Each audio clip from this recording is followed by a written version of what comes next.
یہ میری خوش قسمتی کہ میں حضور کا امت ہوں، ساری زندگی اس کا شکریہ ادا کرتا رہوں تو کہ شکر ادا نہیں۔ ہم حضور کے امتی، نبی انتظار کرتے رہے، نبی منتظر رہے۔ حضرت خلیل اللہ کی بارگاہ میں پکار رہے ہیں، ربنا وابعث فیہم رسولا، مالک رسول بھیج دے۔ کوئی کہتا ہے لیسا بفظ ولا بغلظ، وہ ترشرو نہیں ہوگا، سخت مزاج نہیں ہوگا، ماتھے پہ شکنے لانے والا نہیں ہوگا، وہ پیار بانٹنے والا ہوگا۔ بس وہ آیا جا رہا ہے۔ حضرت عیسیٰ نے تو نام بھی بتا دیا، مبشرم برسول یاتی من بعد اسمہ احمد۔ لوگوں میں جا رہا ہوں، چلو نام بھی بتا دیتا ہوں، میرے بعد جو آنے والا اس کا نام احمد ہوگا۔ نبی انتظار کرتے رہے، 12 نبیوں نے انتظار کیا حضور کی امت میں ہونے کے لیے، تمنا کی۔ نستورہ راہب انتظار کرتا رہا، بحیرہ راہب انتظار کرتا رہا۔ شب ہجر کی سختیاں کوئی اس سے جا کے پوچھے، تیری راہ تکتے تکتے جسے صبح ہو گئی۔ زندگیاں گزار دی انہوں نے۔ سلمان فارسی کی کہانی سن لو، مجوسی کے بیٹے تھے، حق کی طلب میں نکلے، باپ نے گھر سے نکال دیا۔ ایک پادری کے پاس جا کے رکے، زندگی بھر اس کی نوکری کی۔ جب اس کا آخری وقت آیا، اس نے کہا میری تدفین کے بعد غموریا چلے جانا، وہاں کا پادری خدا رسیدہ ہے، تجھے اس سے کچھ مل جائے گا۔ کہتے میں وہاں سے غموریا آ گیا، پھر اس پادری کی ساری زندگی خدمت کی۔ جب وہ مرنے لگا تو اس نے کہا کوئی ایسا شخص نہیں ہے جس کے پاس اب میں تجھے بھیجوں، لیکن نبی آخر الزماں کے ظہور کے لمحے آ گئے۔ تو یہاں سے یثرب چلا جا، وہ اس نبی کی ہجرت گاہ ہوگی، تیری زندگی سنور جائے گی، تو نے بڑی محنت کی ہے، بڑی نوکری کی ہے میری۔ کہتے میں نے اس کو کہا کہیں ایسا نہ ہو میں دھوکہ کھا جو مجھے کوئی نشانی بتا دے۔ اس نے کہا 3 نشانیاں، ایک صدقہ نہیں لے گا، دوسرا ہدیہ رد نہیں کرے گا، تیسرا 2 کندھوں کے درمیان مہر نبوت ہو۔ کہتے ہیں میں نے اس کی تدفین کی، یثرب کی جانب جاتے ہوئے ایک قافلے میں شامل ہو گیا۔ انہوں نے مجھے پکڑ کے اپنا غلام بنا لیا، لیکن میرے پہ مہربانی یہ کی کہ مجھے بیچا جا کے مدینے میں۔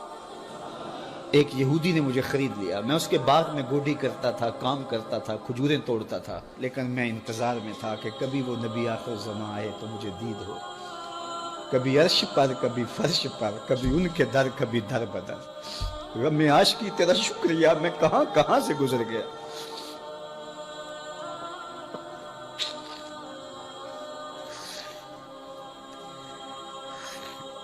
کہتے ہیں ایک دن میں اپنے باغ میں کھجوریں توڑ رہا تھا کہ ہواؤں میں مستی پیدا ہو گئی، اور ہر سمت سے طلع البدر علینا کی صدائیں گونجنے لگیں۔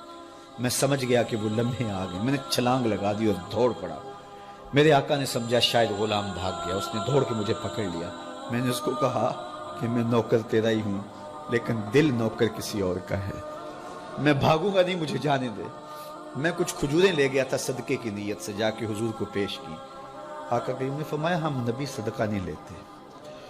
کہتے ہیں نشانی ایک پوری ہوگی، کہتے ہیں کہ میں کچھ دنوں کے بعد اور کھجوریں لے گیا، اور میری نیت ہدیہ کی تھی، میں نے پیش کی، حضور نے قبول فرما لی۔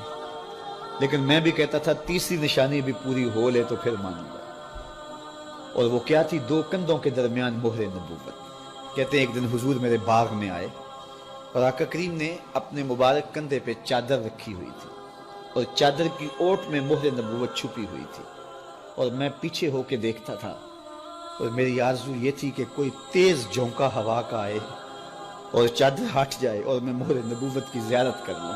حضور میرے ارادہ قلب سے آگاہ ہوئے، فَأَلْقَى إِلَيَّ رِدَاءَهُ، حضور نے چادر اتار کے میری جانب پھینکی، اور پھر ایسے رخ کر کے فرمایا انظر إِلَى مَا أُمِرْتَ بِهِ، اس پادری نے جو بتایا تھا دیکھ لے آ کے۔ تو کہا میں نے دیکھا کہ حضور کے 2 کندھوں کے درمیان۔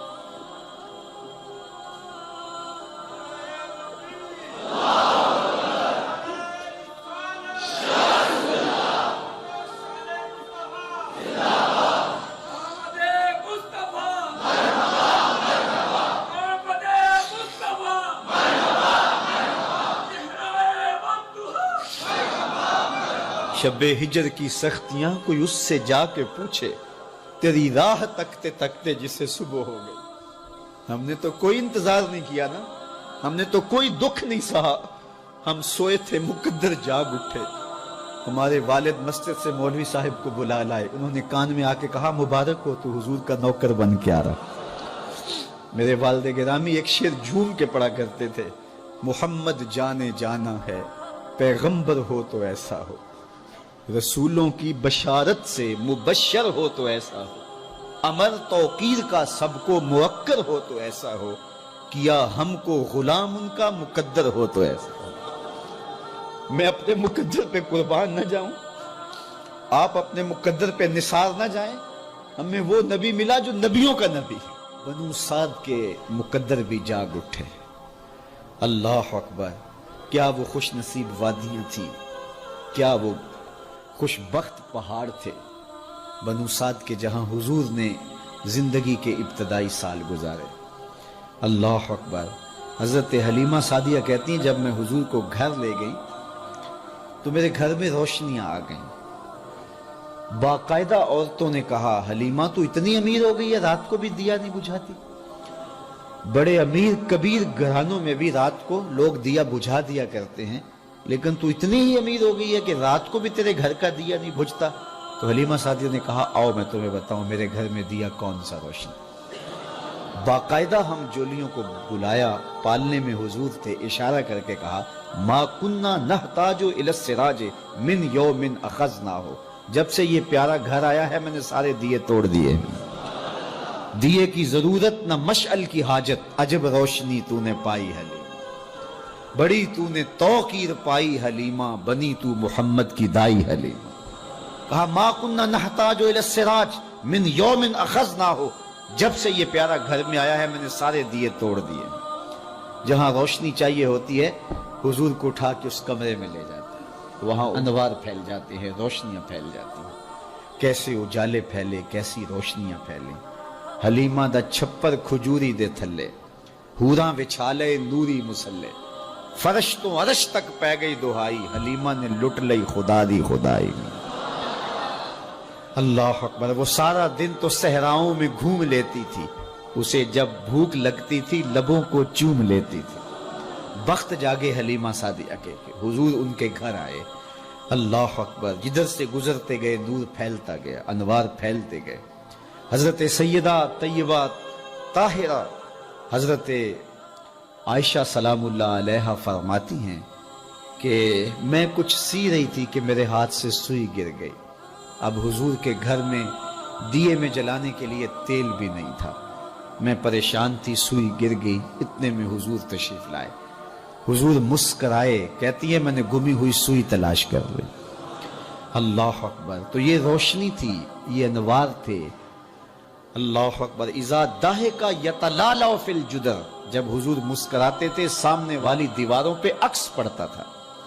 اللہ اکبر۔ جب مسکراتے تھے نور پھیل جاتا تھا۔ اذا تکلم رؤیا کالنور یخرج من بین ثنایاہ، حضور کے سامنے والے دانتوں میں ہلکا سا فاصلہ تھا، اور جب آقا کریم گفتگو کرتے تھے وہاں سے نور کی کرنیں چھن چھن کے نکلتی تھیں، انوار پھیل جاتے تھے۔ ایسا نوری ماحول، ایسا نورانی چہرہ۔ حضرت ابو ہریرہ بولے کل قمر لیلۃ البدر لم ارى قبلہ ولا بعدہ مثلہ، کیا پوچھتے ہو، 14ویں رات کا چمکتا ہوا چاند تھے میرے حضور۔ پھر کہا نہیں نہیں نہیں، حضور جیسا نہ پہلے دیکھا نہ بعد میں دیکھا۔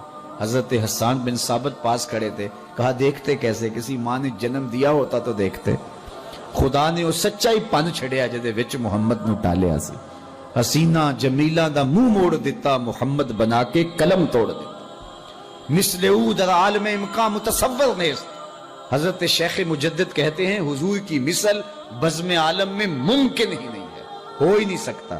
اور اقبال کا لہجہ بھی دیکھیے، رخ مصطفیٰ ہے وہ آئینہ کہ اب اس سا دوسرا آئینہ، نہ کسی کی بزم خیال میں نہ دکان آئینہ ساز میں۔ تو وہ پیکر تراشا، وہ پیکر تراشا، مکھ چند بدرشا شانی ہے، متھے چمک دی لاٹ نورانی ہے، کالی زلف تیک مستانی، مخمور رکھی ہند مد بھری، کیسا جمال دیا، کیسا حسن دیا۔